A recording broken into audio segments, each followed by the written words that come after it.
رات کے 2 بج رہے تھے۔ ہسپتال کی راہداری بہت سنسان تھی۔ راہداری کے آخری کونے میں ایک بلب جل رہا تھا جس کی مدھم پیلی روشنی پھیلی ہوئی تھی۔ پوری راہداری اندھیرے اور خاموشی میں ڈوبی ہوئی تھی۔ تبھی ہسپتال کے اندر وہ شخص داخل ہوا جس نے اپنا چہرہ ہوڈی میں چھپا رکھا تھا۔ وہ تیز سے قدم اٹھاتا ہوا راہداری میں پہنچا اور اندھیرے میں گم سا ہو گیا۔ اس نے ارد گرد کے کمرے پر نظر ڈالی۔ سبھی اپنی ڈیوٹی کرنے کے بعد آرام کر رہے تھے۔ یہی موقع بہترین تھا۔ اس نے سوچا کہ اگر اب کوئی قدم نہ اٹھایا تو پھر شرمندگی ہی شرمندگی ہوگی۔ وہ آہستہ آہستہ آگے بڑھا اور راہداری کے سب سے آخری کونے میں بنے شیشے کے دروازے کے پاس جا کر رک گیا۔ بستر پر پڑا وہ کمزور جسم۔ اس وقت کئی قسم کی مشینیں چل رہی تھی۔ مشین کی ہلکی ہلکی بیپ کی آواز سنائی دے رہی تھی۔ اس نے آہستگی سے دروازہ کھولا اور اندر داخل ہوا۔ کمرے میں اندھیرا چھایا ہوا تھا۔ اس نے مدھم روشنی میں اس کے چہرے کو دیکھا جو کافی حد تک زرد پڑ چکا تھا۔ اس شخص کے چہرے پر مسکراہٹ پھیل گئی۔ وہ آہستہ آہستہ آگے بڑھا اور اس کے چہرے پر ہاتھ پھیرنے لگا۔ وہ بے بس وجود اس وقت بے یار و مددگار بستر پر پڑا تھا۔ اس کمزور وجود میں کوئی حرکت نہیں تھی۔ وہ وجود کوما میں تھا۔ یہی فائدہ تھا کہ نہ تو تم پاؤں ہلا سکتی ہو اور نہ مجھے دیکھ سکتی ہو، وہ ایک مدھم سرگوشی میں سنائی دینے لگا۔ وہ بے بس مجبور تھی لیکن ہر طرح کی حرکت اس میں جاگی ہوئی تھی۔ وہ کوما میں ضرور تھی لیکن سب کچھ سن سکتی تھی۔ میں جانتا ہوں تم مجھے سن رہی ہو لیکن تم مجھے کبھی پہچان نہیں پاؤ گی، سمجھ گئی؟ اس نے کانوں میں جیسے وہ آواز زہر گھولنے لگی۔ لیکن وہ بے بس تھی، نہ وہ ہاتھ ہلا سکتی تھی، نہ اٹھ سکتی تھی اور نہ ہی چیخ کر کسی کو بتا سکتی تھی کہ کوئی ہے جو اس سے بدترین خوف سے گزار رہا ہے۔ ویسے تو مجھے امید نہیں کہ اب تم جاگو گی، لیکن اگر تم جاگو بھی تو جب تم میرا نام لو تو پہلے یہ سوچ لینا کہ تمہاری منزل صرف موت ہے۔ وہ سرگوشی اس کی سانسوں کی رفتار کے ساتھ مدھم ہونے لگی۔ لیکن رک جاؤ، میں ایک کام کرتا ہوں کہ میں تمہیں اس قابل بھی نہ رکھوں کہ تم منہ کھول سکو۔ وہ اچانک سیدھا ہو بیٹھا۔ اس کے دونوں ہاتھوں کو اپنے ہاتھوں میں پکڑ کر زور سے جھٹکا دیا تاکہ اس بے بس وجود میں دوبارہ کوئی حرکت نہ ہو۔ بائے بائے سویٹ ہارٹ، یہ کہہ کر اس نے ہاتھ ہلایا، اس کے چہرے پر جھک کر ایک شرارت کی اور پھر مسکراتے ہوئے آگے بڑھ کر مشینوں کے ساتھ چھیڑ چھاڑی کرنے لگا۔ مشینوں کی آواز زور پکڑنے ہی لگی تھی کہ اسی وقت شیشے کے دروازے کھلنے کی آواز آئی جو کہ راہداری کی مین انٹرنس کے پاس تھے۔ وہ فوراً چوکنا ہو گیا۔ کمرے کی تاریکی میں مزید اضافہ ہو گیا۔ اس نے اپنے موبائل کی ٹارچ بند کر دی تھی اور قدموں کی آواز سن کر کمرے کے اندھیرے حصے میں چھپ گیا جہاں پردے لگے ہوئے تھے۔ نرس شیشے کا دروازہ کھول کر اندر آئی۔ او مائی گاڈ! اس کے منہ سے بے ساختہ نکلا اور وہ دوڑتے ہوئے مشینوں کے پاس آئی۔ یہ کیسے ہو گیا؟ اسے کچھ سمجھ نہیں آیا، لیکن اس نے سب کچھ پہلے کی طرح نارمل کر دیا کیونکہ مریض کی سانس بہت تیزی سے اوپر نیچے ہو رہی تھی۔ قسمت اچھی ہے تمہاری، اس بار بھی بچ گئی، لیکن یاد رکھو اگلی بار نہیں بچو گی۔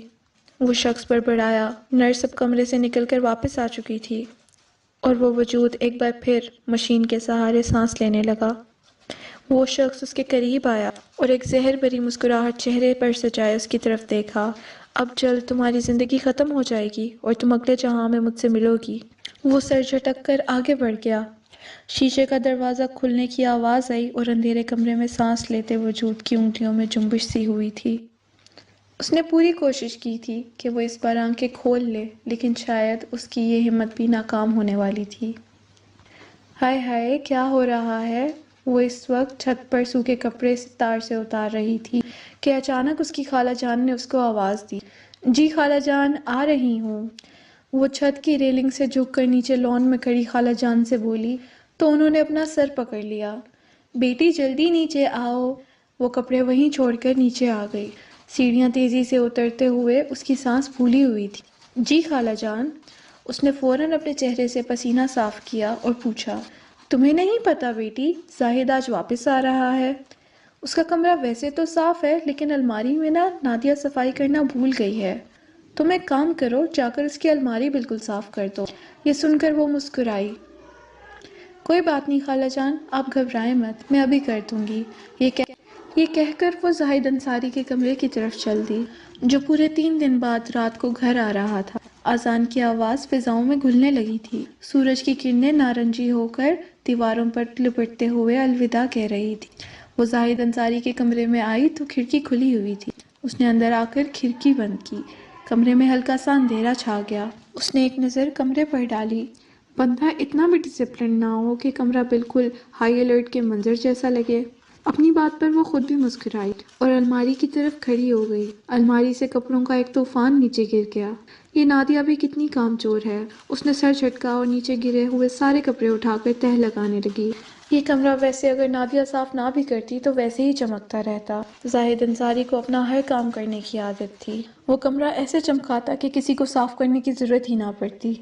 اس کا مطلب یہ نہیں تھا کہ وہ خود جھاڑو پوچھا کرتا تھا، بلکہ یہ کہ اس کا کمرہ ہر وقت سیٹ رہتا تھا، کبھی بھی کسی کو بھی گندا نہیں ملتا تھا۔ اور یہ سوچ کر اس کے ہونٹوں پر مسکراہٹ آ گئی۔ اس نے الماری میں جلدی جلدی سارے کپڑے ترتیب سے رکھے اور نیچے والے حصے کی طرف گئی۔ یہ کیا ہے؟ کچھ کھردری سی چیز؟ یہ سوچتے سوچتے اس نے جھک کر نیچے دیکھا تو وہاں ایک ڈائری رکھی ہوئی تھی جس پر چمڑے کا کور لگا تھا۔ اوہ، تو یہ ہٹلر صاحب ڈائری بھی لکھتے ہیں؟ وہ ہنسی روک کر کہنے لگی، پھر سیدھی کھینچ کر باہر نکال لی جس پر دھول کی کئی تہہ جمع تھی۔ چلو جی، افسر وقت کا یہی کام ہے، راز تو کھلتے ہیں۔ کیا پتہ بظاہر ہٹلر نظر آنے والا اپنے دل میں کسی ملکہ کو بٹھائے ہوئے ہو۔ یہ سوچ کر وہ اٹھ کھڑی ہوئی اور آرام سے بیٹھ کر ڈائری کا پہلا صفحہ کھول کر پڑھنے لگی کہ اچانک کمرے کا دروازہ کھلا اور وہ اچانک سیدھی ہو گئی۔ ڈائری اس کے ہاتھ سے چھوٹ کر زمین پر گری۔ وہ ٹکی ٹکی نظروں سے سامنے دروازے کی طرف دیکھنے لگی جہاں زاہد انصاری اندر آیا۔ اسے دیکھ کر پہلے تو بہت حیران ہوا اور پھر جیسے اس کی نظریں ڈائری پر پڑی تو اس نے خونخوار نظروں سے سینے پر ہاتھ لپیٹ کر اس کو دیکھا۔ کیا کر رہی ہو تم یہاں؟ زاہد انصاری کی گرجدار آواز سن کر وہ شرم سے تو چھوٹ گئی۔ ماری گئی، آج تو یہ ہٹلر مجھے کچا چبا جائے گا، اس نے بڑبڑاتے ہوئے کہا اور گھبرا کر اپنا دوپٹہ اپنی انگلیوں میں پھنسا کر اس کی طرف دیکھا۔ میں پوچھ رہا ہوں کیا کر رہی تھی تم؟ بتاؤ کیا کر رہی تھی تم میرے کمرے میں؟ اس کی آواز ہتھوڑوں کی طرح ہینا بی بی کے سر پر برس رہی تھی۔ وہ صفائی کر رہی تھی الماری کی۔ وہ چند قدم آگے آیا اور اس کی آنکھوں میں آنکھیں ڈال کر پوچھا، کس کی اجازت سے؟ وہ خالہ جان نے کہا تھا، اس نے فوراً وجہ دی۔ اچھا، تو کیا انہوں نے یہ بھی کہا تھا کہ کسی کی بھی ڈائری اٹھا کر پڑھنا شروع کر دو اور پرسنل چیزوں کو بھی ہاتھ لگانا؟ ہینا بی بی نے فوراً نفی میں سر ہلایا۔ میں پڑھ نہیں رہی تھی، وہ ڈائری الماری سے گر گئی تھی۔ او اچھا، کہ یعنی کہ ڈائری کے پاؤں بن گئے تھے۔ وہ الماری میں کچھ قدم چلی اور پھر فوراً دڑم سے گر کے اس نے خودکشی کر لی، یہی کہنا چاہ رہی ہو نا تم؟ وہ اس کے گرد گھوم کر اسے غصے سے دیکھتے ہوئے پوچھنے لگا۔ اس کی آنکھوں میں آنسو بھرنے لگے۔ نہیں، میں نے وضاحت کی، الماری میں ڈائری تھی، وہ ہچکچاتے ہوئے بتانے لگی۔ او اچھا، تو جب تم نے دیکھ لیا تھا کہ ڈائری ہے تو اسے واپس نہیں رکھ سکتی تھی؟ وہ غصے سے دھاڑا۔ وہ اچھل کر پیچھے ہوئی اور دیوار کی طرف جانے لگی۔ آنکھوں میں سے آنسو موتیوں کی طرح ٹوٹ کر گر رہے تھے۔ سوری، اس نے فوراً کہا اور جانے کے لیے قدم بڑھائے۔ وہ جانے ہی لگی تھی کہ زاہد انصاری نے ہاتھ سے اسے روک لیا۔ اٹھاؤ ڈائری اور واپس اسی جگہ رکھو جہاں سے نکالی تھی۔ یہ سن کر ہینا بی بی نے بجلی کی رفتار سے ڈائری اٹھائی اور تیزی سے تجوری میں ڈال دی۔ تالا لگا دو اسے۔ ہینا بی بی نے چالاکی سے تالا لگایا اور فوراً چابی اس کے ہاتھ میں پکڑا دی۔ جیسے ہی وہ دوڑنے لگی، زاہد انصاری نے ایک بار پھر اپنی باری پر کم آواز میں اسے وہیں رکنے کو کہا۔ اس کا سانس سینے میں اٹک گیا۔ وہ چند قدم چل کے اس کے قریب آیا۔ ہینا بی بی نے نظریں جھکا لی۔ میرے کمرے میں جو بھی میری اجازت کے بغیر داخل ہوتا ہے اس کو سزا ملتی ہے۔ ہینا بی بی، تمہیں بھی سزا ملے گی۔ ابھی جاؤ اور کاغذ پر 100 دفعہ لکھ کر لاؤ کہ آئندہ میں کبھی آپ کی تجوری کو ہاتھ نہیں لگاؤں گی۔ آخر وہ طاقت کیا تھی؟ اسے کوئی نام نہیں دے سکا۔ ہینا بی بی کے قدم لڑکھڑا رہے تھے۔ زاہد انصاری کے کمرے سے باہر نکلتے ہی اس کے کانوں میں اب بھی اس کی سنجیدہ آواز گونج رہی تھی۔ اس نے ایک گہری سانس لی اور آنکھوں کے کنارے سے نمی جھلکنے لگی۔ اس نے جھٹ سے ان آنسوؤں کو صاف کرنے کی کوشش کی اور جلدی سے اپنے کمرے کی طرف بڑھنے لگی۔ تبھی کونے سے مڑتے ہی اچانک ایک لمبے قد والے شخص سے دروازے پر وہ ٹکرا گئی۔ اس شخص نے ہلکی نیلی رنگ کی شرٹ پہنی ہوئی تھی، ہلکی داڑھی تھی اور ہاتھ میں موبائل تھا۔ یہ حارث بھائی تھا جو ہینا بی بی اور زاہد انصاری کی پھپھو جان کا بیٹا تھا۔ ارے بھائی، تم تو گرنے سے پہلے ہی ریسکیو ہو گئی ہو، ورنہ مجھے تو لگا تھا کہ پولیس والوں کے گھر میں کوئی نیا کیس بننے والا ہے۔ ہنا بی بی نے جلدی سے خود کو اس سے الگ کیا اور اپنا چہرہ دوسری طرف کر لیا تاکہ آنکھوں کے آنسو چھپ جائیں۔ اگر حارث بھائی نے وہ نمی دیکھی ہوتی تو فوراً ہنس کر سنجیدہ ہو جاتا۔ ارے سنو تو، کیا تم رو رہی ہو؟ ہنا بی بی نے پھر لب نہیں کھولے، مگر آواز اتنی مدھم تھی کہ وہ خود بھی سن نہ سکی۔ حارث بھائی نے موبائل جیب میں ڈال کر جھک کر اس کے چہرے کی طرف دیکھنے کی کوشش کی۔ ہنا بی بی، تمہیں لگتا ہے کہ میں 5 سال کا بچہ ہوں جو تمہاری آنکھوں کے ہلکے رنگ سے نہیں پہچان پاؤں گا کہ تم رو رہی ہو؟ کیا ہوا ہے؟ کسی نے کچھ کہا ہے کیا؟ یہ جملہ سن کر ہنا بی بی کے جذبات کا بندھن ٹوٹ گیا۔ وہ اسی سیڑھیوں پر بیٹھ گئی۔ ہنا بی بی کے آنسو بے تحاشا بہنے لگے۔ زاہد بھائی نے ڈانٹا ہے، ڈی پریس کر دی تھی، یا اس کی کافی میں چینی کی جگہ نمک ڈال دیا تھا؟ ہنا بی بی روتے روتے ہنس پڑی۔ اس نے اپنی گیلی ناک صاف کی۔ نہیں، میں ان کی الماری صاف کر رہی تھی تو ایک ڈائری ملی، بس میں نے صرف دیکھی تھی، پڑھی نہیں تھی، لیکن وہ اندر آ گئے۔ حارث بھائی کی آنکھیں حیرت سے پھٹی رہ گئی۔ یعنی تم نے پولیس افسر کی ذاتی ڈائری پڑھی یا پڑھنے کی کوشش کی؟ اوہ ہو ہنا بی بی، یہ تو ایسے ہے جیسے کسی شیر کے منہ سے اس کا دانت نکالنے جاؤ۔ وہ ہنس ہنس کر خود بھی رک گیا۔ اچھا چلو اب رو مت، وہ غصے والا انسان ہے۔ یہ کہہ کر اس نے جیب سے ایک رومال نکالا، ہنا بی بی کی طرف بڑھایا۔ لو، آنسو صاف کرو، نہیں تو پھوپھی جان دیکھ لیں گی اور سمجھیں گی کہ میں نے کچھ کہا ہے، اور پھر اگلے 3 دن میرا کورٹ مارشل ہو جائے گا کہ میری پیاری بھتیجی کو رلا دیا۔ ہنا بی بی نے مسکراتے ہوئے آنسو پونچھے، مگر چہرے پر اداسی باقی تھی۔ تمہیں نہیں پتا حارث بھائی وہ کتنے سخت ہیں، بس ایک غلطی پر ایسا لگا جیسے میں نے کوئی جرم کر دیا ہو۔ اس نے دھیرے سے کہا، پھر تو تمہیں سزا بھی ملی ہوگی نا؟ کوئی جرمانہ یا بس وہی سزا کہ اچھا خاصا انسان برف بن جائے؟ ہنا بی بی نے صرف ہاں میں سر ہلایا۔ تم ہر بات دل پر لے لیتی ہو، تمہارا دل بہت نازک اور چھوٹا ہے ویسے ہی۔ ہنا بی بی نے نظریں جھکا لی۔ مجھے برا لگا بس۔ حارث بھائی نے گہری سانس لی اور پھر مسکراتے ہوئے اس کے قریب آئے۔ چلو آؤ، لان میں چلتے ہیں، تمہاری اداس شکل اب دیکھی نہیں جا رہی۔ وہ دونوں لان میں آ کر بیٹھ گئے۔ شام کے وقت ہلکی ہوا چل رہی تھی، پتے اور پھول آپس میں گڑبڑ کر رہے تھے، مٹی کی خوشبو ہوا میں رچی بسی تھی۔ حارث بھائی بینچ پر اس کے برابر بیٹھے ہوئے تھے اور پھر جیب سے کچھ نکالنے لگے۔ وہ ایک چاکلیٹ تھی۔ یہ لو، عدالت کی طرف سے تمہارے لیے۔ معذرت خواہ ہوں، ہنا بی بی نے ہنس کر چاکلیٹ لے لی۔ کھا لو، مزاج اچھا ہو جائے گا۔ میں نے سنا ہے لڑکیوں کا اور چاکلیٹ کا کوئی گہرا تعلق ہے۔ ویسے میں جذباتی ہنگامی حالات کے لیے رکھتا ہوں، کبھی تم روتی ہو، کبھی اماں جان ناراض ہو جاتی ہیں۔ ہنا بی بی کے چہرے پر ہنسی چھا گئی۔ آپ بھی نا حارث بھائی کبھی سنجیدہ نہیں ہوتے، اور ایک زاہد بھائی ہیں جو ہمیشہ بد مزاج رہتے ہیں۔ یہ کہہ کر وہ چپ ہو گئی۔ چند لمحے خاموشی میں گزرے۔ ہوا نے ہنا بی بی کے بال اس کے چہرے پر بکھیر دیے۔ حارث بھائی نے غور سے اسے دیکھا مگر کچھ نہ کہا۔ ہنا بی بی نے ایک ہلکی سی آہ بھری اور چاکلیٹ کھول کر ایک چھوٹا سا ٹکڑا اپنے منہ میں رکھا۔ یہ بہت میٹھی ہے، آپ کھائیں گے؟ اس نے چاکلیٹ حارث بھائی کی طرف بڑھائی۔ حارث بھائی نے ہنس کر وہ ٹکڑا اس کے ہاتھ سے لے لیا تو دونوں کی انگلیاں آپس میں مل گئیں۔ میں نے کہا تھا نا، چاکلیٹ ہر درد کا علاج ہے، خاص طور پر پولیس والے سے ڈانٹ کھانے کے بعد۔ وہ دونوں ہنس پڑے اور کچھ لمحوں کے لیے شام کے اندھیرا ہلکا سا روشن ہونے لگا، جیسے ہوا میں چاکلیٹ کی خوشبو ہو۔ ہنا بی بی کے دل پر ایک سکون چھا گیا تھا، دکھ آہستہ آہستہ گھلنے لگا تھا۔ یہ ویکنڈ کا دن تھا۔ انصاری ولا میں جیسے کوئی میلہ لگا ہوا تھا۔ پورا گھر مچھلی بازار جیسا منظر پیش کر رہا تھا۔ صحن میں ہنسی کی گونج تھی، کچن سے پاپ کارن کی خوشبو آ رہی تھی، لان سے لڑکیوں کی شرارتی آوازیں آ رہی تھی۔ سب مل کر ایک شور بنا رہے تھے جو اس گھر کی دیواروں کی خوبصورتی میں اضافہ کر رہا تھا۔ ہنا بی بی ہاتھ میں چپس کا بڑا پیکٹ لے کر بیچ میں کھڑی تھی، چہرے پر ایک شرارتی مسکراہٹ بکھری ہوئی تھی۔ سنو سنو، سب لوگ سنو، خوش قسمتی سے آج وہ ہٹلر کا جانشین گھر پر نہیں آیا، ایک اہم میٹنگ کے سلسلے میں اسلام آباد گیا ہوا ہے۔ وہ زور سے بولی تو سارے کزنز ہنسنے لگے۔ یعنی آج رات ہم کھل کر ویکنڈ پر سانس لے سکیں گے۔ یہ ناصر تھا، ہنا بی بی کا تایا زاد اور زاہد انصاری کا چھوٹا بھائی۔ جی بالکل، آج رات کوئی بورنگ گپ شپ نہیں ہوگی، آج مووی نائٹ ہے، گھر میں ہی سینما لگے گا۔ ہنا بی بی کی خبر سنتے ہی سب اچھل پڑے۔ ہرے! یہ سن کر ٹی وی لاؤنج کی طرف سب دوڑ پڑے۔ ویسے ایک بار پھر سوچ لو، یہ ہنا بی بی کا آئیڈیا ہے، یا عائشہ نے آنکھیں گھماتے ہوئے کہا۔ ہاں، اور پچھلی بار یاد ہے نا، عدیل نے کہا تھا کہ ہم اپنا حق ضرور لے کر رہیں گے، لیکن پھر زاہد بھائی کی ایک گھڑی پہ سب سے پہلے بستر پر جا کر وہ چھپ گئی تھی۔ ارسلان نے یاد دلایا تو ہنا بی بی نے اسے گھور کر دیکھا۔ سب کی باتوں سے کمرہ گونج اٹھا اور ہنا بی بی نے منہ بنا کر چپس کا پیالہ ارسلان کی طرف اچھالا۔ ہاں ہاں ہنس لو، لیکن آج تم سب کو دیکھ لوں گی۔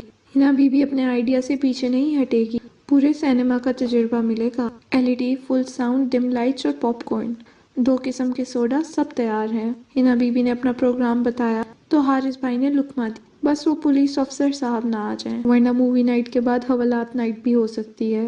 ہنا بی بی نے مسکراتے ہوئے نفی میں سر ہلایا۔ میں نے خود دیکھا ہے، وہ آج ہی ٹرین میں بیٹھیں گے۔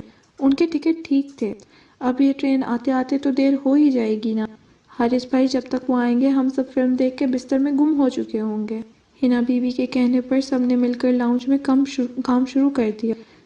کوئی لائٹس کم کر رہا تھا اور کوئی پاپ کارن بنا رہا تھا اور کوئی تکیے سجا رہا تھا۔ ماحول میں اتنی چہل پہل دیکھ کر خالہ جان کمرے سے باہر آ گئی۔ زیادہ شور مت مچانا، دادی اماں سو رہی ہیں۔ انہوں نے وارننگ دے دی تو سب نے اپنے اپنے لبوں پر انگلی رکھ لی۔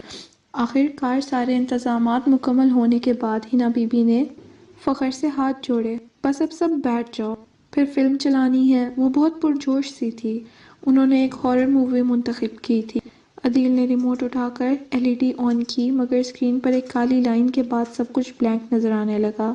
ارے یہ کیا؟ شاید تار نکل گئی ہے۔ نہیں یار، LED ہی خراب لگ رہی ہے۔ مختلف آوازیں سنائی دینے لگی۔ کچھ ہی لمحوں میں جوش بھرا ماحول اداسی میں بدل گیا تھا۔ سب کے چہرے اداس ہو گئے تھے سوائے ہنا بی بی کے۔ اس کے دماغ میں کچھ اور ہی سوچ چل رہی تھی، وہ ادھر ادھر گھوم رہی۔ ہنا بی بی نے ہاتھ اپنی کمر پر رکھے اور پھر ایک گہری سانس لی۔ 1 منٹ، سب خاموش ہو جاؤ۔ جب ہمارے پاس زاہد بھائی کا کمرہ ہے تو گھبرانے کی کیا بات ہے؟ ان کے پاس تو بڑا پروجیکٹر بھی ہے۔ سب حیرت سے اسے دیکھنے لگے۔ حارث بھائی نے کہا، تمہارا دماغ خراب ہو گیا ہے، اگر انہوں نے دیکھ لیا تو؟ ہنا بی بی نے انگلی اپنے ہونٹوں پر رکھی اور کہا، نہیں حارث بھائی، وہ یہاں نہیں آ سکتے اتنی جلدی، اور نہیں، جب تک ہم نہ بتائیں پتہ بھی نہیں چلے گا۔ لیکن عائشہ کی بات مکمل کرنے سے پہلے ہی ہنا بی بی نے اسے روک لیا۔ کوئی لیکن نہیں، چلو آؤ سب میرے ساتھ۔ ہنا بی بی نے اشارہ کیا تو سب کزنز دبے پاؤں چلنے لگے، جیسے کسی خفیہ مشن پر جا رہے ہوں۔ وہ سب زاہد انصاری کے کمرے کی طرف بڑھنے لگے۔ کمرے کا دروازہ لاک نہیں تھا۔ ہنا بی بی نے فخر سے سب کی طرف دیکھ۔ یہ ہوئی نا بات، یہی ہے اصل سینما۔ اس کا کمرہ صاف ستھرا اور ترتیب سے سجا ہوا تھا۔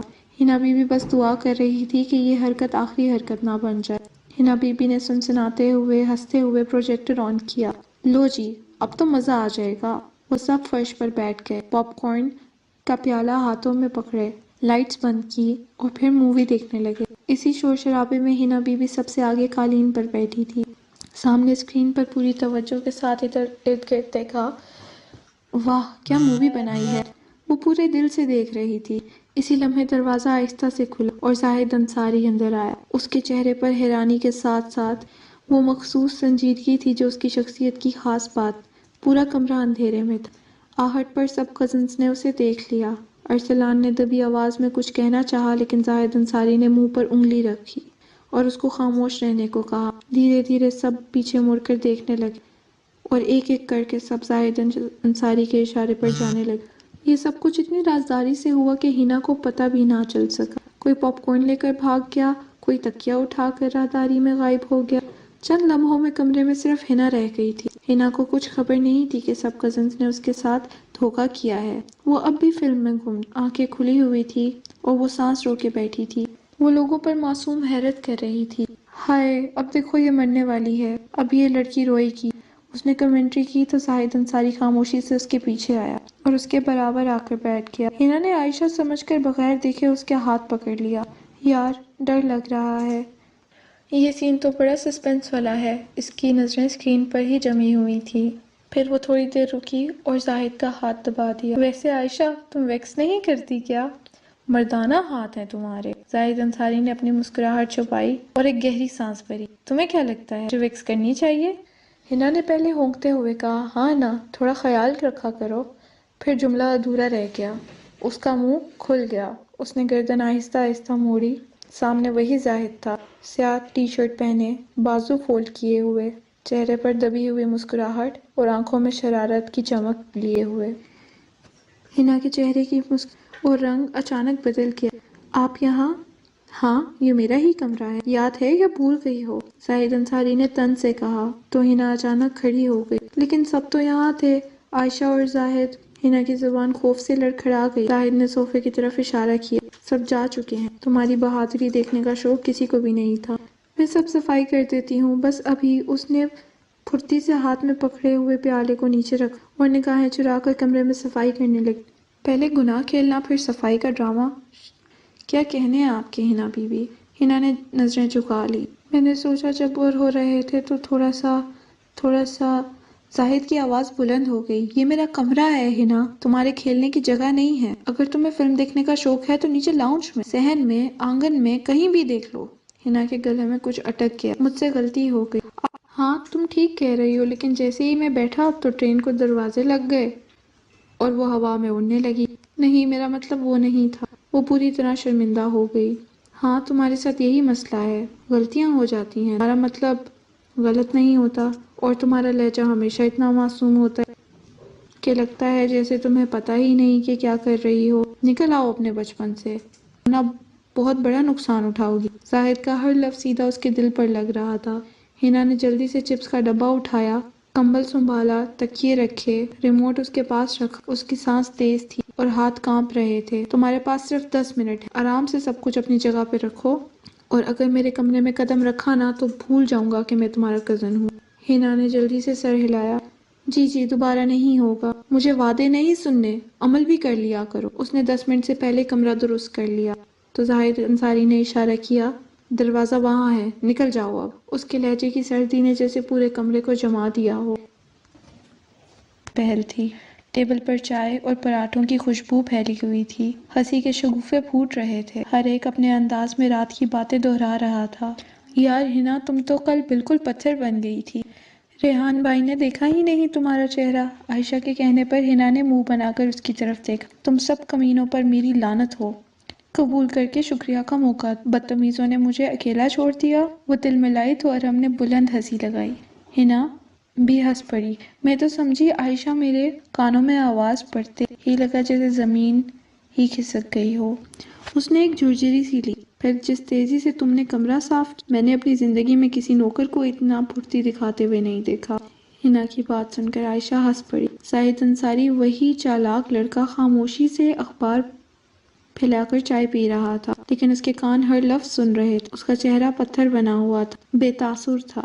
اسی لمحے باہر سے بادلوں کی گڑگڑاہٹ سنائی دی اور آسمان سے پہلی بوندیں برسنے لگی۔ ہنا کی آنکھیں چمک اٹھی۔ بارش؟ وہ بے اختیار چیخ اٹھی، جیسے اسے کسی نے خوشی کا تحفہ دیا ہو۔ سب کے منع کرنے سے پہلے ہی وہ فوراً اٹھ کھڑی ہوئی، چپل پہنی اور صحن کی طرف۔ بارش اب تیز ہو چکی تھی۔ ہنا کے بال بھیگ گئے، اس کی آستینیں چپک گئی اور اس کے جسم کی نزاکت ظاہر ہونے لگی تھی۔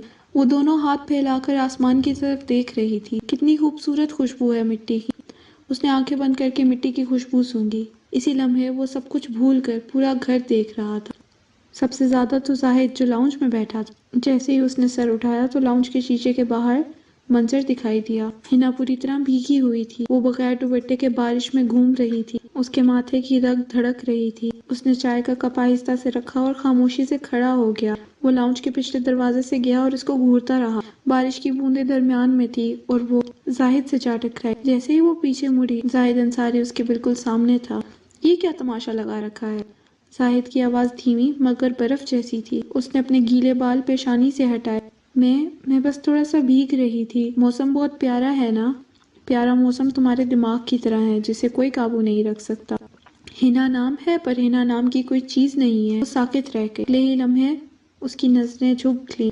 میں دوپٹہ بھول گئی تھی۔ زاہد نے سختی سے آگے بڑھ کر اس کا ہاتھ تھاما۔ اس کی انگلیاں سرد اور مضبوط تھی۔ چلو اندر چلتے ہیں، وہ غصے میں بولا۔ ہنا کانپ اٹھی تھی۔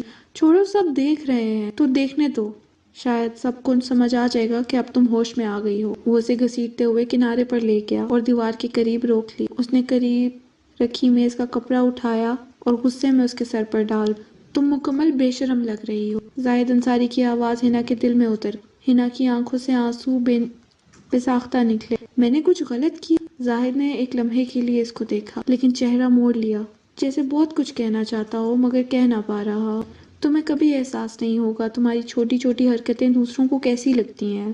وہ کہہ کر رک نہیں پایا۔ ہنا نے آنکھوں کے کنارے صاف کیے، وہ اپنے بھیگے جسم پر لپٹی چادر لپیٹ کر کمرے میں جانے لگی جب حارث بھائی ڈھلتا ہوا آیا۔ ارے تم رو رہی ہو؟ وہ بہت قریب آ کر بولا اور اس کا ہاتھ پکڑ لیا۔ نہیں بس ایسے ہی۔ حارث بھائی نے ایک نظر اس کے جسم پر ڈالی۔ مجھے پتا ہے زاہد بھائی نے ہی کچھ کہا ہے، ریلیکس کرو، دیکھو گہری سانس لو، سب ٹھیک ہو جائے گا، اس نے ہنا کے کندھوں کو تھام کر کہا۔ تو ہنا چونک سی گئی، وہ اپنا ہاتھ چھڑوا کر اس سے دور ہو گئی۔ حارث بھائی پلیز مجھے اکیلا رہنے دو۔ اوہ سوری، میں تو بس تمہیں ریلیکس کرنا چاہ رہا تھا۔ اس کا جملہ ادھورا ہی رہ گیا جب ہنا بولی پلیز ایکسکیوز می، اور واپس مڑ گئی۔ اس کی آواز کانپ رہی تھی، دوپٹے کے پہلو سے چہرہ چھپائے وہ تیزی سے اندر کی طرف چل دی، اور حارث بھائی وہیں مٹھی بند کر اسے دیکھتا رہا۔ دور لاؤنج میں صوفے پر زاہد گہری نظروں سے چپ چاپ دونوں کو دیکھ رہا تھا۔ اس کی دونوں مٹھیاں بند تھی اور چہرے پر شدید سنجیدگی تھی۔ وہ سر جھٹک کر ایک دم اٹھا اور گاڑی کی طرف بڑھ گیا جہاں آج اسے ایک آپریشن میں حصہ لینا تھا۔ وہ رات دیر سے گھر آیا تھا، تقریباً 3 بجے کے قریب۔ سیڑھیاں اترتے ہوئے کسی کی آواز کانوں میں پڑی، ایسا لگ رہا تھا جیسے کوئی سرگوشی کر رہا ہو اور وہ سسکیاں لے رہا۔ وہ تھڑک سا گیا اور سیڑھیاں چڑھ کر آواز کے پیچھے گیا تو ہنا کے کمرے کا دروازہ کھلا تھا اور وہ نماز پڑھ کر اپنے رب سے راز و نیاز کر رہی تھی۔ ہنا اپنی عبادات میں اتنی مگن تھی کہ اسے بالکل احساس نہیں ہوا کہ کوئی اس کے کمرے میں کھلے دروازے سے جھانک رہا ہے۔ یا اللہ، کیا یہ میری غلطی ہے کہ میں یتیم ہوں؟ یہاں سب کا رویہ کبھی ایسا ہوتا ہے اور کبھی دل توڑ دیتا ہے۔ کاش مما جان اور پاپا جان زندہ ہوتے تو یہ سب کچھ نہ ہوتا۔ شرارت سب مل کر کرتے ہیں اور نام میرا آتا ہے۔ زاہد انصاری نے گہری سانس لی اور دبے قدموں سے آگے بڑھا۔ وہ جچی ہوئی پولیس آفیسر کے بیٹے ہیں جو مجھے دیکھتے ہیں تو مجھے غصے کا نشانہ بناتے ہیں۔ کیا میں اتنی بے وقوف ہوں کہ جو دل چاہے وہ کرے؟ وہ رو رہی تھی اور زاہد کے دل کو کچھ ہو رہا تھا۔ اس نے اپنی یونیفارم کی جیب سے ایک چھوٹا کارڈ نکالا، پھر دیکھتے ہوئے کہ ہنا دیکھ نہ لے وہ کارڈ میز پر رکھ دیا۔ امید ہے کہ آج صبح والی ڈانٹ کے لیے تم مجھے معاف کر دو گی۔ وہ چپ چاپ باہر نکلا اور اپنے کمرے کی طرف بڑھ گیا۔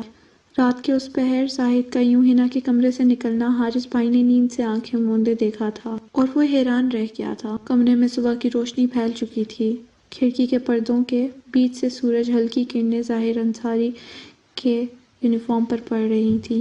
میز پر چائے کا خالی کپ رکھا تھا اور کرسی پر بیٹھا ہوا وہ کسی گہری سوچ میں گم تھا۔ اس نے پوری رات ڈیوٹی کے دوران خود کو سمجھایا تھا کہ سختی بھی تربیت کا حصہ ہے، لیکن دل کے کسی کونے میں اس معصوم سی لڑکی کی آنکھوں میں بہتے ہوئے آنسو اسے بھول نہ پائے تھے۔ اس نے وہیں تھانے میں ایک کاغذ لیا اور اس پر سوری لکھ کر نیچے اپنا نام لکھا تھا اور اسے ہنا کے کمرے میں رکھوا دیا تھا کہ شاید وہ آ کر دیکھ لے گی، پڑھ لے اور سمجھ جائے کہ وہ صرف ایک پولیس آفیسر نہیں بلکہ ایک انسان ہے اور اس کے سینے میں بھی دل دھڑکتا ہے۔ وہ اٹھا اور واش روم کی طرف چلا گیا، یونیفارم بدل کر بیلٹ باندھنے لگا، پھر آئینے میں اپنی تھکی ہوئی آنکھوں کو دیکھا اور مسکرا دیا۔ شاید وہ ہنا کا انتظار کر رہا تھا۔ اچانک دروازہ کھلا، اس کا انتظار ختم ہو۔ ایک جھٹکے کے ساتھ ہنا اندر داخل ہوئی۔ بالوں کی چند لٹیں ماتھے پر گری ہوئی تھی اور آنکھوں میں سرخی تھی، لیکن وہ عام سی ڈری ہوئی ہنا نہیں تھی۔ اس بار اس کے چہرے پر کچھ عجیب سا تھا، کوئی عجیب تاثر۔ زاہد چند لمحے اسے دیکھتا رہا۔ تم دروازہ کھٹکھٹا کے آتی ہو نا؟ وہ نرم لہجے میں اتنا ہی کہہ سکا۔ ہنا نے زاہد کی بات کو نظر انداز کیا اور بے خوف اندر آ گئی۔ اس کے ہاتھ میں ایک کارڈ تھا۔ اگر آپ میرے کمرے میں میری اجازت کے بغیر آ کر یہ کارڈ رکھ سکتے ہیں تو میں کیوں آپ کے کمرے میں نہیں آ سکتی؟ اس کا لہجہ بدل چکا تھا۔ زاہد تھم سا گیا۔ ہنا نے زاہد کی آنکھوں میں آنکھیں ڈال کر کہا، یہ کیا تماشا ہے؟ ہنا نے کاغذ اسے دکھایا۔ زاہد نے ہلکی سی سانس بھری۔ میرا خیال ہے تمہیں اندازہ ہو گیا کہ یہ کیوں لکھا ہے، زاہد نے نرمی سے کہا۔ اندازہ؟ ہنا نے کانٹے والی آواز میں کہا اور اس کی طرف دیکھا۔ کیا تم سمجھتے ہو چند الفاظ لکھ دینے سے سب کچھ ٹھیک ہو جاتا ہے؟ وہ آج بالکل مختلف لگ رہی تھی۔ زاہد کے چہرے پر الجھن نمودار ہوئی۔ ہنا، میں کل جو تم نے کہا میں وہ بھول نہیں سکتی۔ مسٹر زاہد یہ؟ اس نے کاغذ اٹھایا اور اس کے سامنے 2 ٹکڑے کر دیا۔ آپ نے سب کے سامنے میری حیثیت صرف کر دی، سب کچھ بے معنی کرتی، اور اب یہ وضاحت کافی نہیں ہے۔ میں جانتی ہوں کہ میں یتیم ہوں، میں تم لوگوں کے ٹکڑوں پر پڑتی ہوں، مگر اس کا مطلب یہ نہیں کہ ہر بار مجھے برداشت کرنا ہوگا۔ آپ کے ہر جملے کے پیچھے جو طنز ہوتا ہے وہ دل میں چبھتا ہے اب میں ہرگز یہ برداشت نہیں کروں گی، میری عزت اور نفس اسے گوارا نہیں کرتی۔ زاہد کی آنکھیں حیرت سے پھیل گئی، وہ خاموشی سے اسے دیکھتا رہا۔ میں مانتا ہوں میری غلطی ہے، وہ جیسے پہلی بار ہنا کے سامنے چپ ہوا تھا۔ آپ سخت ہیں، میں جانتی ہوں، لیکن یہ نہ بھولیں کہ انسان صرف وردی سے نہیں پہچانا جاتا بلکہ اس کے رویے سے پہچانا جاتا ہے۔ کمرے میں ایک پل کے لیے جیسے وقت ٹھہر سا گیا ہو۔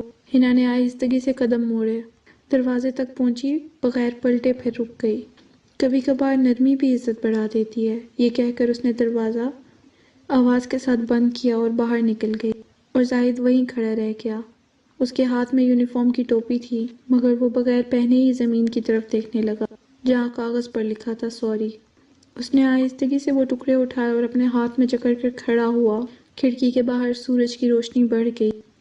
یہ کمرے کے اندر صرف ایک احساس تھا کہ جب نرم دل بولنا سیکھ جائے تو پتھر دل لوگ بھی چپ ہو جاتے ہیں۔ زاہد نے ٹوپی وہیں رکھی اور دروازے کی طرف بڑھا، مگر قدم جیسے رک گئے۔ شاید وہ سمجھ گیا تھا کہ معافی الفاظ میں نہیں بلکہ دل سے مانگی جاتی ہے، جو ہمیشہ کے لیے ہونی چاہیے۔ وہ سر ہلا کر رہ گیا۔ جیسے ہی ہنا قریب پہنچی تو سامنے حارث بھائی کھڑا تھا۔ اس کے ہاتھ میں چائے کا کپ تھا اور چہرے پر ایک پرمسکراہٹ تھی۔ جیسے وہ ہنا کے قریب آیا، زوردار انداز میں تالی بجائی۔ واہ! حارث بھائی نے جوشیلے لہجے میں اسے دیکھ کر کہا، کیا بات ہے شیرنی، آخر آج تم نے وہ کر دیا جو پورے گھر میں کوئی نہ کر سکا۔ ہنا ایک دم دنگ رہ گئی، حیرت سے آنکھیں اٹھائی مگر کچھ کہہ نہ سکی۔ کیا باتیں کی تم نے یار، میں تو حیران رہ گیا، اتنا دبنگ انداز۔ واہ زاہد بھائی، آج پتہ چلا کہ ہر کوئی ان کی سختیوں کے نیچے دبنے والا نہیں۔ ہنا نے ہلکی سی نظر گھمائی۔ کیا آپ ہماری باتیں سن رہے تھے حارث بھائی نے انکار میں سر ہلایا تو ہنا نے گہرا سانس بھرا۔ میں نے کوئی کارنامہ نہیں کیا حارث۔ ارے کارنامہ نہیں، تم نے تو انہیں ان کی ہمیشہ دوسروں پر حکم چلانے والوں نے اپنی اصل طاقت دکھائی۔ آج پہلی بار وہ لاجواب ہو گئے، مزہ آ گیا۔ یقین کرو ہنا کہ لوگوں پر تبسم بکھر گیا۔ یعنی تم نے سب کچھ سنا؟ حارث بھائی نے مسکراتے ہوئے کان کھجاتے ہوئے کہا۔ وہ جانتی تھی کہ حارث بھائی نے سب سنا اور ان کے لہجے میں مذاق، مگر دل میں وہ منظر ابھی تازہ تھا جب زاہد کے چہرے پر خاموش غصہ تھا اور اس کے دل سے ایک بوجھ ہلکا ہوا تھا۔ وہ حارث بھائی کی طرف مڑی اور سینے پر بازو لپیٹے۔ کچھ باتیں جیتنے کے لیے نہیں کی جاتی حارث بھائی، بس کہہ دینا ضروری ہوتی ہیں، ورنہ دل گھٹنے لگتا ہے۔ حارث بھائی ہنسا، بس۔ ہنا نے اس کی بات کا جواب نہیں دیا اور چپ چاپ سائڈ سے گزر گئی۔ حارث بھائی نے کندھے اٹھائے۔ کتنی سنجیدہ ہو گئی ہے یہ لڑکی، اس نے اپنے کپ سے چائے کا ایک گھونٹ لیتے ہوئے مسکرا کر سوچا۔ خیر ہے، کل کی محفل میں سب کو یہ منظر ضرور سناؤں گا۔ حارث بھائی وہاں سے اپنے کمرے کی طرف بڑھ گیا۔ گھر میں بہت رونق تھی، سب شادی کی تیاریاں کر رہے تھے۔ خالہ جان کے اکلوتے بھتیجے کی شادی تھی جو دوسرے گاؤں میں رہتا تھا۔ کسی کو اپنی مہندی کی فکر تھی تو کسی کو بالوں کی، کسی کو کٹنگ کی اور کسی کو کپڑوں کی فکر تھی اور کسی کو اپنا بیگ پیک کرنے کی فکر تھی جو سفر میں لے جانا تھا۔ لیکن ہنا چپ چاپ ایک کونے میں بیٹھی تھی، ماتھے پر شکن تھی اور آنکھوں کے نیچے ہلکے تھے۔ اسے ہلکا سا بخار تھا۔ بیٹی تمہاری طبیعت ٹھیک نہیں لگ رہی، ساتھ چلو، دل بہل جائے گا۔ ہنا نے ہلکی سی مسکراہٹ کے ساتھ اسے دیکھا۔ نہیں خالہ جان، بس تھوڑا سا بخار ہے، نادیہ ہے نا، وہ میرا خیال رکھے گی، آپ میرے لیے فکر مند مت ہو، ہلکا سا بخار ہے، ٹھیک ہو جائے گا۔ خالہ جان نے اس کے سر پر ہاتھ پھیرا۔ ٹھیک ہے بیٹی، اگر کچھ ہوا تو فون کر دینا، یا یوں کرو میں زاہد بھائی سے کہہ دیتی ہوں کہ وہ جلدی گھر آ جائے گا۔ پھر خالہ جان کی نظر سیڑھیوں سے اترتے نیچے زاہد پر پڑی جو کہ کہیں جانے کی تیاری میں تھا، یونیفارم پہنے ہوئے تھا، ہاتھ میں فائلوں کا ڈھیر تھا۔ زاہد بات سنو۔ وہ فوراً کپڑوں کے ڈھیر کے پاس سے کھڑی ہو کر اس کے پاس گئی۔ ہنا نے رخ موڑ لیا تھا، اس کی نظریں اب کپڑوں پر ٹھہر گئی تھیں، وہ ان دونوں کی طرف دیکھنا بھی نہیں چاہتی تھی۔ جی امی جان۔ وہ عزلت میں نظر آ رہا تھا۔ ایک نظر گھڑی پر ڈال کر اس نے پوچھا، بیٹا آج ہم سب گاؤں کے لیے نکل رہے ہیں، ہنا کو بخار ہے، وہ نہیں جائے گی۔ اس بات پر زاہد نے نظریں اٹھائی اور اس کی نظریں ہنا پر ٹھہر گئی۔ ہنا نے پھر رخ موڑ لیا۔ میں چاہتی ہوں تم گھر رہو تو اس کا خیال رکھو، اس کے لیے آسانی ہوگی۔ زاہد ہنس پڑا۔ اسے میرے ہونے سے مشکل ہوگی، بہرحال میں لیٹ ہو رہا ہوں اور دیر سے ہی نکلوں گا۔ آپ نادیہ سے کہہ دیں ورنہ ہنا کو ہی مسئلہ ہو جائے گا اگر میں اسے کچھ کہوں گا تو۔ وہ سر جھٹک کر آگے بڑھ گیا۔ سب دوپہر کے کھانے کے بعد گاؤں کے لیے نکل گئے تھے۔ اس نے دوا لے لی تھی، شام کے گہرے ہو رہے تھے۔ نادیہ سارا کام ختم کر کے اس کے پاس آئی۔ بیوی جی میں کوارٹر جا رہی ہوں۔ اس نے بس ہاں میں سر ہلا دیا تھا۔ ابھی نادیہ وہیں تھی کہ اچانک لائٹ چلی گئی، پورا گھر اندھیرے میں ڈوب گیا۔ نادیہ تھوڑی لائٹ تو لے آؤ، ہنا نے گھبراہٹ بھرے انداز میں کہا، لیکن کوئی جواب نہیں آیا۔ اس کا بخار تیز ہو گیا تھا۔ نادیہ کہاں ہو تم؟ اب اسے ڈر لگنے لگا تھا۔ وہ اندھیرے میں اٹھ کر آہستہ آہستہ دروازے کی طرف بڑھی۔ وہ سیڑھیوں کے قریب پہنچی ہی تھی کہ پیچھے سے کسی نے اچانک اس کے منہ پر ہاتھ رکھ دیا۔ ہنا کی آنکھوں میں خوف بھر گیا، اس کی آنکھیں خوف سے پھٹی رہ گئیں۔ وہ اپنا آپ چھڑانے کی کوشش کرتی رہی، اس میں ہمت نہیں، اس کی چیخ دبی رہ گئی۔ اس سائے نے اس کے ساتھ بے حیا حرکت کی اور وہ سایہ اسے گھسیٹ کر ایک کمرے کی طرف لے جا رہا تھا۔ اندھیرے میں دھندلے سے سائے کی جھلک ہنا نے دیکھی تھی۔ اس کے اندر خوف بے حد شدت سے پھیل گیا تھا۔ اس نے ہمت کی، ایک آخری کوشش کہ وہ پوری طاقت سے خود کو جھٹک دے، خود کو چھڑا لے۔ ایک لمحے کے لیے وہ آدمی لڑکھڑا گیا۔ ہنا سیڑھیوں کی طرف دوڑی اور پھر ایک تیز چیخ فضا میں گونجی۔ خوف کے مارے اس کا پاؤں سیڑھیوں سے پھسل گیا اور وہ بری طرح زمین پر گر پڑی۔ اس کے بعد بس اندھیرا تھا، مکمل اندھیرا۔ وہ نقاب پوش شخص مختلف صفت کی طرف بھاگا۔ اسی لمحے باہر دروازہ کھلا اور نادیہ دوڑتے ہوئے اندر آئی۔ اس کے سامنے ہنا بی بی سیڑھیوں پر بے ضرر پڑی تھی۔ نادیہ کی چیخ پورے کمرے میں گونج رہی تھی۔ اس نے فوراً زاہد انصاری کو کال کی۔ وہ چھلانگ لگا کر اٹھا اور اگلے ہی لمحے اس کے ہاتھ سے فون چھوٹ گیا۔ وہ سب کچھ چھوڑ چھاڑ کر ریش ڈرائیونگ کرتے ہوئے گھر پہنچا۔ ہنا بی بی کو دیکھا تو اس کا دل ڈوب گیا۔ وہ خون میں لت پت تھی۔ اس نے ہنا بی بی کو اپنی باہوں میں اٹھایا۔ کچھ نہیں ہوگا تمہیں، کچھ بھی نہیں۔ وہ باہر گاڑی کی طرف بھاگا۔ اس کی منزل ہسپتال تھی۔ ڈاکٹر صاحب کا چہرہ سنجیدہ تھا۔ زاہد انصاری کے ہاتھ پسینے سے بھیگ گئے۔ علاج شروع ہو چکا تھا۔ ابتدائی رپورٹس کے مطابق کسی نے اسے نقصان پہنچانے کی کوشش کی تھی۔ خوش قسمتی سے وہ بچ گئی تھی، مگر شدید صدمے میں تھی۔ دماغ پر شدید اثر پڑا ہے، فی الحال کوما میں ہے۔ زاہد انصاری کے قدم لڑکھڑا گئے۔ نادیہ کی آنکھوں سے آنسو بے بس نکلنے لگے۔ زاہد انصاری کی آنکھیں پتھر کی ہو گئیں۔ اس نے خاموشی سے ہنا بی بی کی طرف دیکھا۔ شیشے کے پار وہ نالیاں اور مشینوں میں الجھی ہوئی تھی۔ شاید وہ ہمیشہ کے لیے اس سے ناراض ہو گئی تھی۔ اگر میں ہوتا تو یہ سب نہیں ہوتا۔ کاش میں امی جان کی بات مان لیتا۔ وہ شدید دکھ اور گہرے صدمے کا شکار تھا۔ تمام لوگوں کو اطلاع ملتے ہی واپس آ چکے تھے۔ ہسپتال کی چار دیواریوں کے اندر اینٹی سیپٹک کی تیز بو تھی اور ہنا بی بی بستر پر بے حال پڑی تھی، سفید چادر میں لپٹی ہوئی۔ اس کے چہرے کی زردی میں ساری شوخی ختم ہو گئی تھی۔ کبھی ہنسی کے کہکے سنائی دیتے تھے اور اب وہ گھر بہت ویران تھا۔ زاہد انصاری کی آنکھیں سرخ تھی، نادیہ کے ہاتھ کانپ رہے تھے۔ حارث بھائی کی نظروں میں غصہ تھا۔ نہیں چھوڑوں گا اس کمینے کو۔ اس نے اپنی مٹھیوں کو جوڑا۔ اس کی آواز بجلی کی طرح کمرے میں گونجی۔ جو بھی تھا وہ انسان کہلانے کے لائق نہیں ہے۔ میں اس کا نام جان کر رہوں۔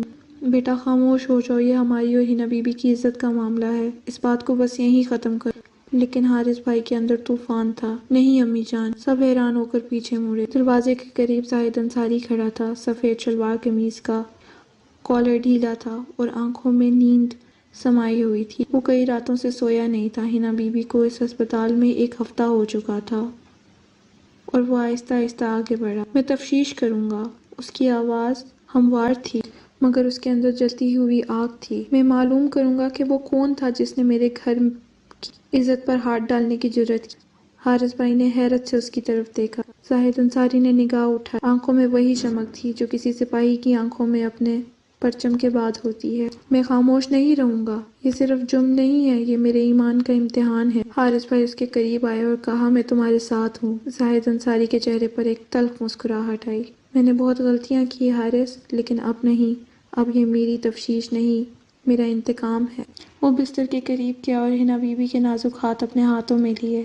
میں اسے ڈھونڈ نکالوں گا، چاہے زمین پھٹ جائے یا آسمان الٹ جائے۔ میں آج ہی رپورٹ درج کروں گا، شہادتیں جمع کروں گا۔ کوئی بھی ہنا بی بی کو یہ درد دے کر سکون سے نہیں سوئے گا۔ وہ قدم بڑھاتے ہوئے دروازے کی طرف چل دیا۔ خالہ جان نے آسمان کی طرف دیکھا۔ اللہ کرے یہ انصاف کی طرف پہلا قدم۔ باہر اسپتال کی لان میں زاہد انصاری کے جوتوں کی چھاپ آہستہ آہستہ گونج رہی تھی۔ یہ کسی پولیس آفیسر نہیں بلکہ کسی پچھتائے ہوئے انسان کی جنگ تھی۔ زاہد انصاری گھر آتے ہی سیکیورٹی کی فائل کھولنے لگا۔ اس سی سی ٹی وی روم میں داخل ہوا۔ لیپ ٹاپ کے سامنے بیٹھ کر کی بورڈ پر انگلیاں پھیرنے لگا، جیسے کسی انجان اندھیرے نے اسے روک لیا ہو۔ ایک ایک کر کے اس نے تمام کیمروں کو چیک کیا، مگر اسکرین پہ صرف دھندلی لکیریں تھیں۔ وہ چونک گیا۔ یہ کیا؟ وہ ہلکے سے بولا، 2 دن پہلے تو اس نے اس کی کمپنی سے سروس کروائی تھی۔ ہر کیمرہ بالکل ٹھیک چل رہا تھا، ہر زاویہ صاف نظر آتا تھا۔ اب اچانک سب بند کیسے ہو گئے؟ زاہد انصاری نے ایک لمحے کے لیے پیچھے جھک کر گہری سانس لی۔ نظریں اسکرین پر جم گئی تھیں۔ اس کے دل میں بے چینی سی اٹھی۔ یہ محض اتفاق نہیں ہو سکتا، گھر کا ہی کوئی فرد ملوث ہے اس میں، اس نے آہستہ سے کہا۔ تبھی فون کی گھنٹی بجی۔ یہ خالہ جان کا فون۔ جی امی جان، بیٹی کو ہوش آ گیا ہے۔ وہ سجدے میں گر پڑا۔ ایک ہفتہ تو اس خبر کا انتظار کر رہا تھا اور آج اس کی آنکھوں کے سامنے تھی۔ تبھی اسے حارث بھائی کی کال آئی۔ کیا ہوا زاہد بھائی، کچھ پتا چلا؟ زاہد چونک گیا۔ نہیں حارث، وہ بہت چالاک ہے، اپنے کوئی نشان نہیں چھوڑ کے گیا۔ حارث بھائی نے گہری سانس لی۔ میں تم سے رابطے میں رہوں گا، امی جان کو لے کر آج کی ٹرین سے نکل رہا ہوں۔ زاہد انصاری نے کچھ محسوس کرتے ہوئے فون رکھ دیا۔ اب اس نے جلد از جلد ہینا بی بی سے ملنا تھا۔ جیسے ہی وہ نیچے لاؤنج میں آیا تو ٹی وی اسکرین پر نیوز چلنے لگی۔ نیوز چینل کی سرخیاں گونج رہی تھیں۔ کیمرے کی لرزتی ہوئی فوٹیج میں اسپتال کا ایک کمرہ دکھائی جا رہا تھا۔ ذرائع کے مطابق اسپتال میں موجود لڑکی کے حوالے سے تفتیش جاری ہے۔ تمام شہود اس بات کی تصدیق نہیں کرتے کہ اس کے ساتھ زیادتی ہوئی ہے یا نہیں ہوئی۔ زاہد انصاری کے ہاتھ سے چائے کا کپ چھوٹ گیا اور زمین پر گر گیا۔ وہ ساکت کھڑا اسکرین پر دیکھتا رہا۔ اس کی آنکھوں کے سامنے وہ چہرہ بار بار ہل جل رہا تھا، وہی معصوم اور کمزور چہرہ جو چند دن پہلے زندگی اور موت کے درمیان جھول رہا تھا۔ خالہ جان، اچانک پیچھے سے آواز آئی۔ امی جان دروازے پر کھڑی تھی، چہرے پر غصے کی لکیریں تھیں، آنکھوں میں تھکن اور مایوسی تھی۔ میں نے تمہیں منع کیا تھا کہ اس معاملے سے دور رہو، مگر تم نے نہیں سنی۔ تم نے میری بات نہیں سنی۔ اب پورے شہر میں یہ بات پھیل چکی ہے۔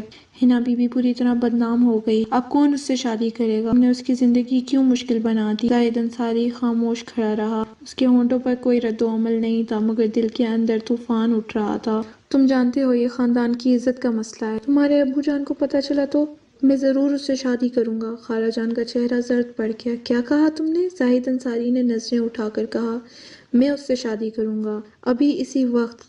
خالہ جان کے ہاتھ کانپنے لگے۔ زاہد، تم ہوش میں ہو؟ وہ لڑکی وہی لڑکی ہے جس کے بارے میں کچھ معلوم نہیں۔ اس نے بات کاٹ دی اور کہا، جب تک سچ سامنے نہیں آتا کوئی اس کی ذات پر کیچڑ نہیں اچھالے گا۔ کمرے میں چند لمحوں کی خاموشی چھا گئی تھی۔ زاہد انصاری نے موبائل اٹھایا اور ایک نمبر ڈائل کیا۔ مولانا صاحب، نکاح کے لیے آنا ہوگا، ابھی اسی وقت اسپتال میں۔ خالہ جان نے بے چینی سے اس کی طرف دیکھا۔ زاہد، تم اس پہ پچھتاؤ گے۔ پچھتاوا تب ہوتا ہے جب انسان کچھ غلط کرتا ہے، اور یہ فیصلہ میں عقل سے نہیں دل سے کر رہا ہوں۔ یہ ہینا کی حفاظت کے لیے ضروری ہے۔ چند گھنٹوں بعد رات کے اندھیرے میں نکاح کی رسم پوری ہوئی۔ چند گھنٹوں بعد رات کی خاموشی میں نکاح کی رسم مکمل ہوئی۔ ہینا بی بی تو جیسے زندگی سے کٹ گئی تھی۔ قبول ہے، ہینا بی بی کے لہجے سے نکلا، لیکن روح تک اس کی لڑ گئی تھی۔ کل جس شخص سے وہ ڈرتی تھی، آج وہ اس کی ہمت بن کر اسے قبول کر رہا تھا۔ زاہد انصاری نے دستخط کیے اور لمبے عرصے کے لیے نگاہ اس کے چہرے پر ڈالی۔ وہ مطمئن تھی یا بیزار، وہ اندازہ نہیں لگا سکا۔ دن گزرتے گئے، تفتیش کا سلسلہ جاری رہا۔ زاہد انصاری پولیس اسٹیشن، ہسپتال اور لیبارٹریز کے درمیان بھاگتا رہا، اور ہینا بی بی وہ جیسے زندگی سے کٹ چکی تھی، بولتی نہیں تھی، ہنستی نہیں تھی، دن رات کمرے میں بند رہتی تھی اور خلا کو اگولتی رہتی تھی۔ زاہد انصاری کا صبر جواب دے گیا تھا۔ اس نے ہینا بی بی کا ہاتھ تھاما اور اسے کمرے میں لے کر آیا۔ آج سے میں اس نئے رشتے کا آغاز کرتا ہوں۔ ہینا بی بی کے ہاتھ کانپنے لگے اور آنکھوں میں خوف تھا۔ موم بتیوں کی ہلکی روشنی کمرے میں پھیلی ہوئی تھی۔ ہینا بی بی کا دل دھڑکنے لگا۔ زاہد انصاری کے چہرے پر نرمی آ گئی۔ وہ قریب آیا۔ تم واپس آ گئی ہو، یہی کافی ہے، باقی سب ٹھیک ہو جائے گا۔ اس نے اس کا چہرہ ہاتھوں میں پکڑا تو ہینا بی بی نے اپنی آنکھیں بند کر لی۔ زاہد انصاری نے آہستہ سے اس کے ماتھے پر لب رکھے اور پھر شدت سے گلے لگا لیا، پھر اسے لے کر بیڈ پر آیا۔ وہ ابھی بھی کانپ رہی تھی۔ میں جانتا ہوں تم نے کچھ دیکھا ہے، اس رات کچھ ایسا جو تم بتانا نہیں چاہتی، مگر تمہیں مجھ پر یقین ہے نا؟ ہینا بی بی خاموش تھی، پھر ہینا بی بی نے نظریں جھکا لی۔ مجھے بس ایک چیز یاد ہے۔ زاہد انصاری کی سانس رک۔ کیا؟ اس کے ہاتھ میں ایک انگوٹھی تھی۔ جو بھی وہ تھا، اس نے جب میرے منہ پہ ہاتھ رکھا تو اس کی انگوٹھی مجھے محسوس ہوئی تھی۔ اس نے مدھم لہجے میں کہا۔ ڈیزائن تھوڑا منفرد تھا اور بیچ میں چوکور سا ایک ہیرا جڑا ہوا تھا۔ زاہد انصاری کی دل کی دھڑکن جیسے رک گئی۔ اس نے کوشش کی کہ جذبات چھپ جائیں اور کچھ بے ساختہ نہ پوچھ لیا جائے۔ یہی اس کی عادت ہے۔ اس نے ہسپتال میں بھی میرا نام لیا تھا۔ ہینا بی بی کی آواز ٹوٹ گئی۔ اور کہا تھا کہ کسی سے بھی کچھ کہا تو وہ مجھے مار دے گا۔ او میرے خدا! وہ رو پڑی تھی، اس کے ہونٹ کانپ رہے تھے۔ زاہد انصاری نے فوراً اسے سنبھال لیا. سب کچھ نہیں کہنا، اب تم محفوظ ہو. وہ اس کا سر اپنی گود میں رکھے اسے تحفظ کا احساس دلانے لگا. کچھ دیر بعد ہی ہنا بی بی تھکن سے نیند میں چلی گئی تھی. اس کے بال سلاتا رہا اور وہ بندھن مضبوط ہوتا گیا. زاہد انصاری دیر تک اس کے معصوم چہرے کو دیکھتا رہا، پھر اس کا سر تکیے پر رکھ کر آرام دلایا. لائٹ بند کی اور آہستہ سے اٹھا. وہ دبے پاؤں چلتا ہوا اپنے میز تک کے دراز کھولی اور اندر سے ایک چھوٹا سا عملی ڈبہ نکالا. ڈبہ کھولا اور اندر وہی انگوٹھی تھی، چاندی کی بنی ہوئی، نکیلے ڈیزائن والی، اور درمیان میں ایک مربع تھا، ہیرا. زاہد انصاری کے ہاتھ سے ڈبہ چھوٹتے چھوٹتے بچ. چند لمحے وہ اسے گھورتا رہا، جیسے یقین اور انکار کے بیچ پھنس گیا ہو. یہ تو وہ. زور سے لب بڑبڑائے لیکن الفاظ حلق میں اٹک. دماغ میں ہنا بی بی کی آواز گونج، اگر کسی نے میرا نام لیا تو تم بچ نہیں پاؤ گی. وہ شدت سے مسکرائی. صبح کی پہلی کرن کھڑکی کے پردوں سے جھانک کر کمرے میں پھیل گئی. ہوا میں ہلکی سی خوشبو گھلی ہوئی تھی. اس نے آنکھیں کھولی تو سامنے زاہد انصاری کھڑا تھا، سیاہ شلوار قمیض میں، سنجیدہ مگر نرم مسکراہٹ کے ساتھ. اس نے ہنا بی بی کو دیکھا. اٹھو ہنا بی بی، آج تمہیں تیار ہونا ہے. ہنا بی بی نے حیرانی سے اس کی طرف دیکھا. اس کی آواز میں الجھن تھی. کہاں؟ کچھ نہ کہا، صرف دراز کھولی اور ایک ہلکے گلابی رنگ کا سوٹ نکال کر بیڈ پر رکھ دیا. یہ پہنو، میں باہر انتظار کر رہا ہوں. ہنا بی بی نے سوٹ کو چھوا. اس کے دل میں ایک لہر اٹھی، لیکن وہ چپ چاپ تیار ہونے لگی. اس نے بال کھولے اور ہلکا سا میک اپ کیا، دوپٹہ کندھے پر رکھا. جب وہ باہر نکلی تو زاہد انصاری لاؤنج کے پاس کھڑا تھا. اس کے ہاتھ میں گاڑی کی چابی تھی. وہ چند لمحوں تک اسے تکتا رہا، پھر مدھم سی مسکراہٹ اس کے ہونٹوں پر آئی اور وہ آگے بڑھا. بس یہی مسکراہٹ چاہیے تھی جو تمہارے چہرے سے کہیں کھو گئی تھی. ہنا بی بی کے چہرے پر لمحے بھر کے لیے ایک رنگ سا آ گیا اور وہ جھجک گئی. کہاں جا رہے ہیں ہم؟ اس نے آہستہ سے پوچھا. زاہد انصاری نے جواب دینے کے بجائے قدم آگے بڑھایا. اس نے اپنا دوپٹہ سیدھا کیا اور اسے اپنے قریب کیا، پھر شرما کر بولا، تم آرام سے رہو، میں سنبھال لوں گا. اس کی آواز میں نرمی تھی اور ہمت کا سمندر بھی تھا. ہنا بی بی خاموشی سے سر ہلا گئی. زاہد انصاری نے دروازہ کھولا اور دونوں باہر نکلے. گاڑی کے شیشوں کے باہر روشنی چمک رہی تھی. سڑک کے دونوں طرف نیم کے درخت کھڑے تھے. ہنا بی بی نے کئی بار لب کھولے اور آخرکار پوچھ ہی لیا، ہم کہاں جا رہے ہیں؟ واپس آ سکتے ہیں؟ زاہد انصاری نے نظریں اس پر مذکور رکھی. نہیں، ہسپتال نہیں. وہ ایک بار خاموش ہو گیا. ہنا بی بی نے آہستہ سے سر جھٹک لیا. زاہد انصاری گاڑی میں اس کا ہاتھ تھامے ہوا تھا. گاڑی شہر کے شور سے نکل کر ایک کھلی سڑک پر آ. سامنے ایئرپورٹ کا بورڈ چمک رہا تھا. ہنا بی بی نے حیرت سے زاہد انصاری کی طرف دیکھا. ہم ایئرپورٹ جا رہے ہیں؟ زاہد انصاری نے چہرے پر ہلکی سی مسکراہٹ پھوٹی. جی بالکل. لیکن زاہد انصاری نے کہا، لیکن نہیں. میں جانتا ہوں تمہیں خوف، مگر اب تمہیں کسی بھی چیز سے ڈرنے کی ضرورت نہیں ہے. بس مجھ پر بھروسہ رکھو. ان کی فلائٹ مختصر. ہنا بی بی کو فلائٹ میں بھی نرمی سے اپنے ساتھ ہونے کا احساس دلاتا رہا. جہاز سے اترنے کے بعد سامنے لکھا ہوا شہر کا نام چمک رہا تھا. ہنا بی بی نے قدم بڑھائے، مگر ہر قدم کے ساتھ اس کے دل کے اندر کچھ ڈوبتا ہوا محسوس ہوا. یہ تو پھوپھو جان کا گھر ہے، اس نے کہا تو زاہد انصاری نے سر ہلایا. میں تمہیں پھوپھو جان کے گھر لایا ہوں. اس نے پلٹ کر ہنا بی بی کی طرف دیکھا تاکہ تم اپنے مجرم کو پہچان سکو. ہنا بی بی خوف سے کانپنے لگی. زاہد انصاری نے آگے بڑھ کر اسے کندھوں سے پکڑا. اس نے شادی میں جانے کے لیے مجھ سے انگوٹھی مانگی تھی کہ بھائی یہ دے دو، یہ بہت اچھی ہے، میں تمہیں واپس کر دوں. میں انکار نہیں کر سکا. مجھے نہیں پتا تھا کہ وہ یہ انگوٹھی میرے خلاف استعمال ہوگی. شاید تم نے مجھے کبھی اتنا غور سے نہیں دیکھا ہنا بی بی. اگر تم جان پاتی تو جس رات تم نے مجھے قصوروار ٹھہرایا تھا. لیکن قسمت کو کچھ اور ہی منظور تھا. ہنا بی بی اس نے کپکپاتے ہوئے لبوں سے حارث بھائی کا نام لیا. وہ چند قدم آگے بڑھا. میں تمہیں محافظ سمجھتی تھی، تمہارے سامنے دل کی باتیں رکھتی تھی، تمہیں دوست جانا. تم نے میری ہی عزت پر ہاتھ مارا.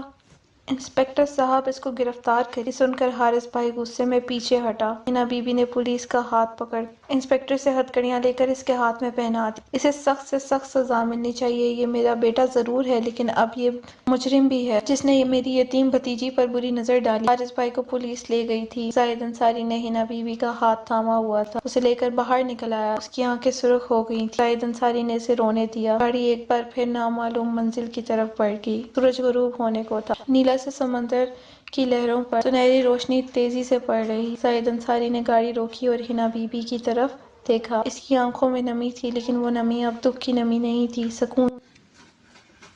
حارث کو گرفتار ہوئے چند گھنٹے گزر چکے تھے، ہر جھوٹ ہر سازش بے نقاب ہو چکی تھی۔ چلو یہاں بیٹھتے ہیں۔ اس نے ہنا بی بی کا ہاتھ تھاما۔ ہنا بی بی خاموشی سے اس کے ساتھ ریت پر بیٹھ گئی۔ سمندر کی لہریں جیسے اس کے ارد گرد کوئی نغمہ بکھیر رہی تھی۔ زاہد انصاری نے ایک لمحے کے لیے نظر جھکائی۔ جانتی ہو ہنا بی بی، تمہیں برا لگتا تھا جب میں تم پر سختی کرتا تھا، لیکن میں مجبور تھا۔ میں چاہتا تھا تم اپنے ارد گرد کے لوگوں کو پہچانو، تمہارے اندر یہ ہمت کہ کوئی تمہیں کمزور نہ سمجھ سکے۔ ہنا بی بی نے پلکیں جھپکائیں جیسے وہ ابھی بھی یقین نہ کر پا رہی ہو کہ سب ختم ہو چکا ہے۔ تمہیں سب پتا تھا، حارث کے بارے میں تم سب جانتے تھے۔ اس نے نفی میں سر ہلایا، چہرے پر تکلیف اور سکون دونوں ایک ساتھ۔ حارث سے میں واقف نہیں تھا، پر اس دن جان گیا جس دن گھر کے کیمرے چیک کیے تھے جو کہ خراب تھے، حالانکہ میں نے ان کی سروس کروائی تھی۔ تب سے مجھے یقین، اور جب تم نے انگوٹھی کا ذکر کیا تو اور یقین ہو گیا۔ وہی انگوٹھی جو میرے دراز میں تھی، اس نے سب کچھ کھول کر رکھ دیا۔ ہنا بی بی نے سر جھکا لی اور ریت میں انگلیاں پھیرنے لگی۔ میں اسے مجرم سمجھ چکا تھا۔ زاہد انصاری نے آگے بڑھ کر اس کے کندھے پر ہاتھ رکھا۔ کبھی کبھی حقیقت جاننے سے پہلے ہمیں اندھیرے سے گزرنا پڑتا ہے۔ تمہیں اکیلا چھوڑا تاکہ تم خود لڑنا سیکھو، لیکن یقین کرو ایک لمحہ ایسا نہیں گزرا جب میں نے تمہاری حفاظت نہ کی ہو۔ ہنا بی بی کے ہونٹ لڑکھڑائے، آنکھوں سے آنسو بہنے لگے۔ وہ کچھ کہنے کی کوشش کرنا چاہتی تھی مگر الفاظ نہ دے رہے تھے۔